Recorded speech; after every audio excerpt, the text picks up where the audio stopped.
Country. Saksauro, Paulo from the building auto.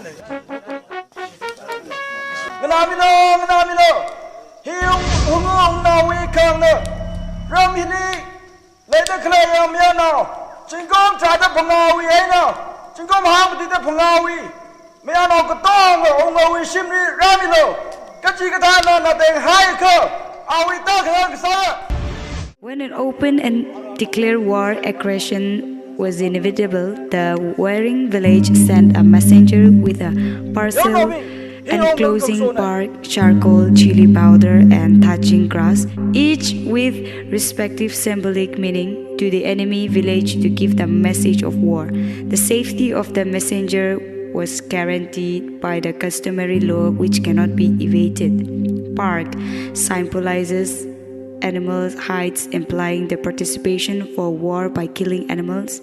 Charcoal, it was used in place of living ember, symbolizing courage and determination. Chili powder, it stands for hot temper and unrelenting anger towards the enemy. Thatch, it refers to fire or flame, signifying full-blown war.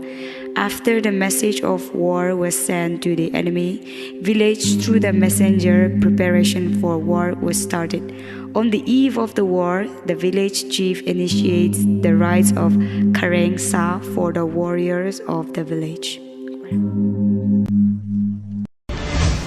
Oi! Not Sotoro! Melody! Onga, I'm meeting the town Kulaga. Sotoro. Sorry, Sotoro say.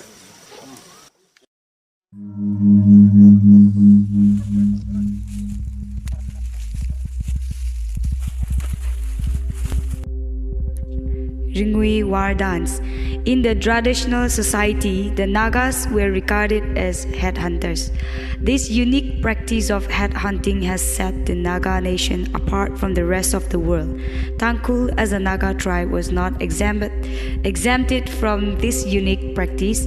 Hence, war between villages was a common phenomenon among the Tangkul, in which headhunting was regarded as a badge of honor. Nevertheless, this strange practice was not without reason, but with a good and proper reason.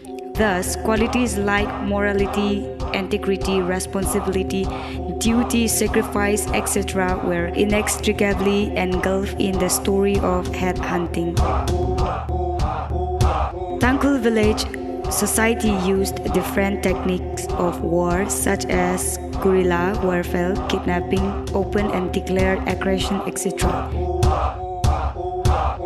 Boundary crisis, murder, kidnapping, disgrace, the modesty of women, etc. were some of the common causes of war.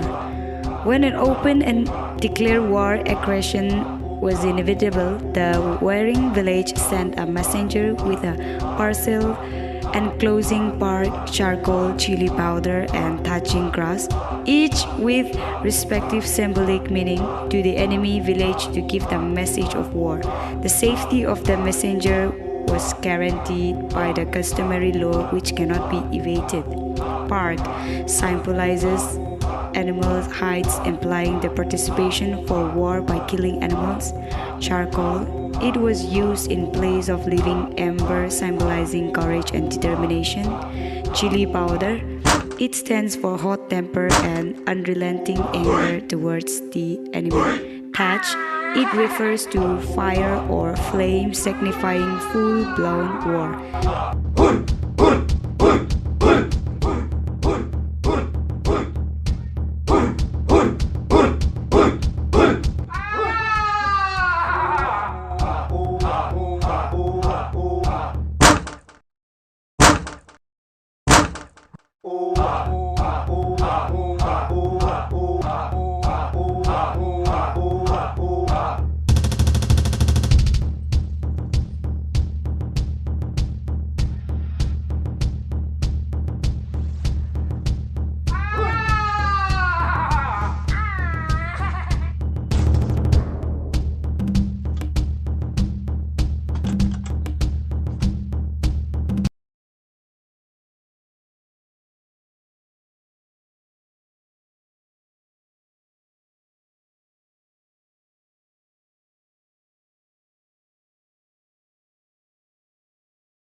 Pukrela.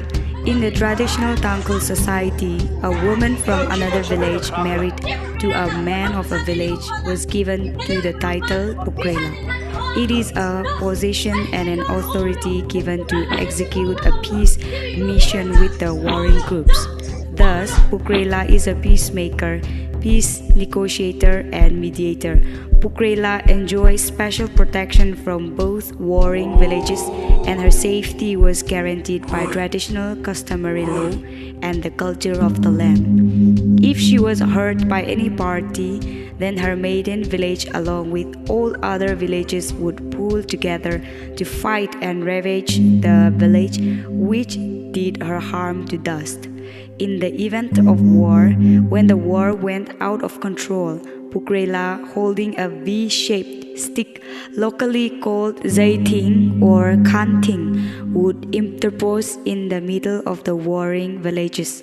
Her intervention ultimately led to the end of the war.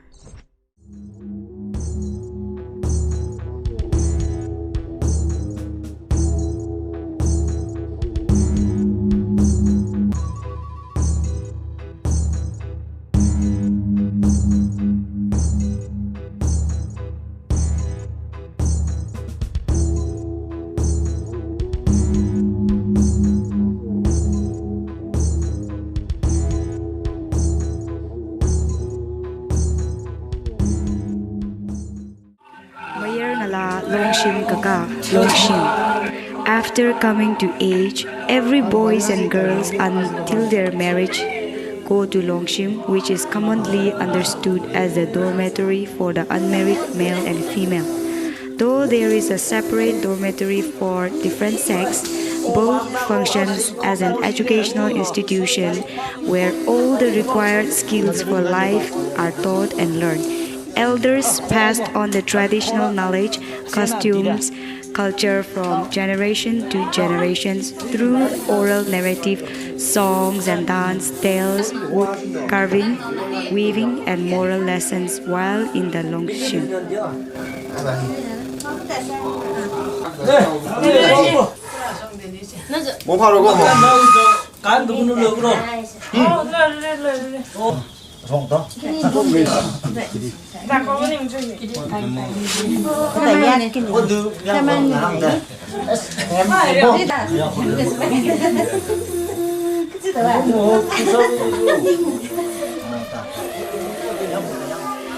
Lengvei Mahon is a group performance participated by both the male and the female members of the village soon after paddy harvesting is completed.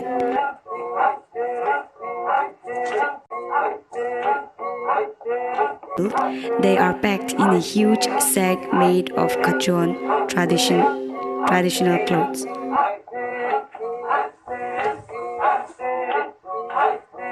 Carrying on their head with the help of kashai from the field to the barn, one oat tray is carried by one person and replaced by another.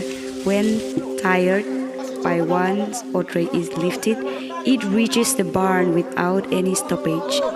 One who could carry for the longest time and cover the longest distance is regarded as the strongest person until the next competition took place. Every village member present accompanied in singing and chanting filled the late autumn evening with musical symphony, and they trudged towards the village with their harvest.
Tingray Mahon is a particular performance performed during the erection of the room known as Y-shaped totem pole and building Lengcheng house, which is regarded as the house of the wealthy.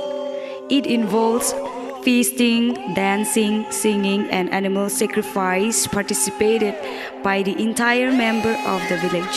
Building Lengcheng house and erecting the room is an act driven by the philosophy of sharing wealth and food, and also to attain social recognition among the members of the community.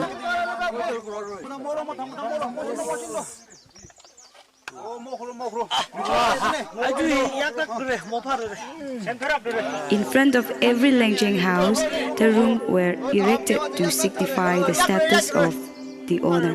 It is believed that Kameo spirit resides in the pillar of the house and in the pool outside the house, who look after the everyday affair. Such belief drives the Tangkuls to perform rituals appropriately to propitiate the spirits.